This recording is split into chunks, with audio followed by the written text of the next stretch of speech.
Makadini Banave Zimbabwe, Kumatimana, Ese Enyika Amori, how are you? Chini, Bwanji, Linjani, Lonke.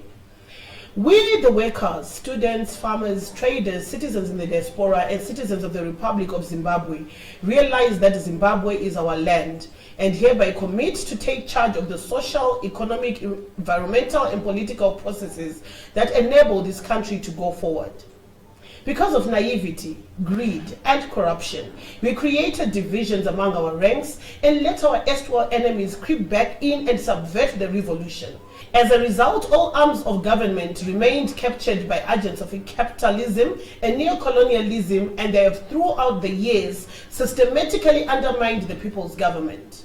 For them to perpetuate control, they continue to lead an onslaught on wage labor, reducing all workers and citizens into destitution. The case of the Zimbabwean worker today is a sad story, which has seen over 80% of the working class living below the living wage.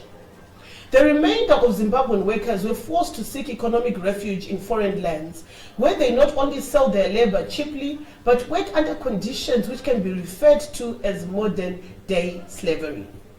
These gallant sons and daughters of the Zimbabwean soil are riling under xenophobic attacks in countries like South Africa.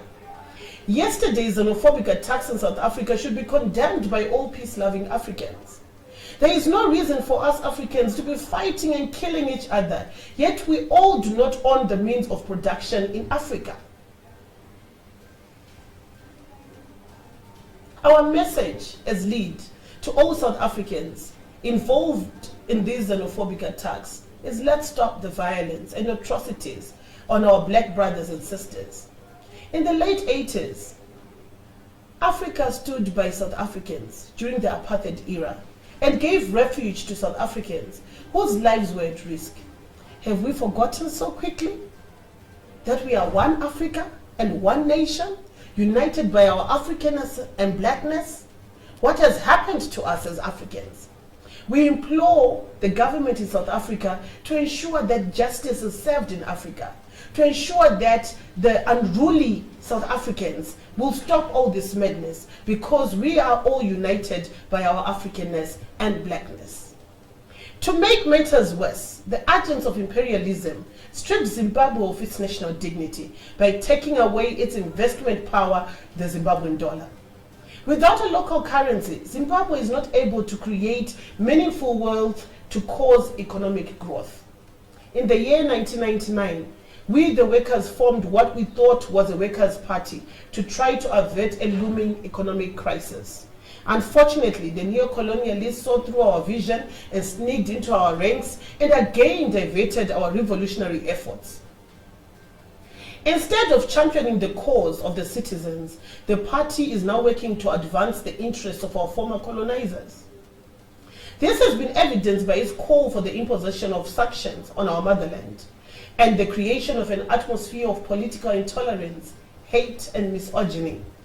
It is also sad to realize that despite having given birth to the party, we, the workers and citizens, no longer have a voice in the movement.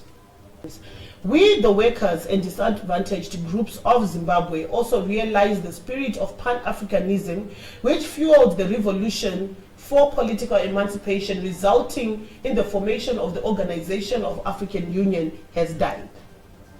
We therefore take it upon ourselves to work starting in Zimbabwe to rekindle this flame and push fellow workers throughout Africa to redirect the African effort towards getting Africa to take a seat at the table of continents on an equal footing. In doing so, we want to go into the world wielding our formidable resource and labor power, which for years has been used to develop Europe and the United States of America. It is sad and daylight robbery to violate the right of the African laborers to demand the humane treatment of all Africans, and as woke Africans, we refuse to be referred to as a third world continent. We have developed cultural values and technologies which have contributed immensely to the modernization of the world and demand fair treatment, and Europe should restitute to Africa what they took from Africa to make their continent a first world continent. And we are unapologetically demanding that restitution to Africa, to develop Africa for Africans. To redirect our efforts to achieve full economic potential with a generational mandate, we have decided to regroup under a new banner. In a show of resilience, we have reorganized as Labour, Economists, and African Democrats lead. In this renewed existence, we want to apply all our efforts towards reclaiming our revolution for Zimbabweanness, because there is no one who is more Zimbabwean than the other, and we are going to fight to ensure that we instill Zimbabwean solutions to the Zimbabwean crisis at hand. Experience has taught us that the issue is not about salaries. Experience has also taught us that the issue is not about the cost of living. Experience has also taught us that it's not about the prices of goods.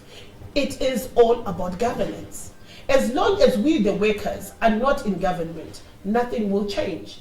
We will not stop until we have taken over government. We will not stop until all the means of production are in the hands of a workers' government. We will not stop until we have created a social democratic society directed by a workers' government. And we say it is time to lead. It is time to lead in your locality. It is time to make a difference wherever you reside and ensure that everyone has got the opportunity to lead and ensure socio-economic transformation, to ensure sustainable human development for all Zimbabweans. Together we can revive Zimbabwe's economy. Together we can rebuild Zimbabwe. Together we can make Zimbabwe great again. Tiri vanhu tese, hakuna munhu akakosha kupfuura umwe munhu. Abantu sonke vantu tonse. Thank you.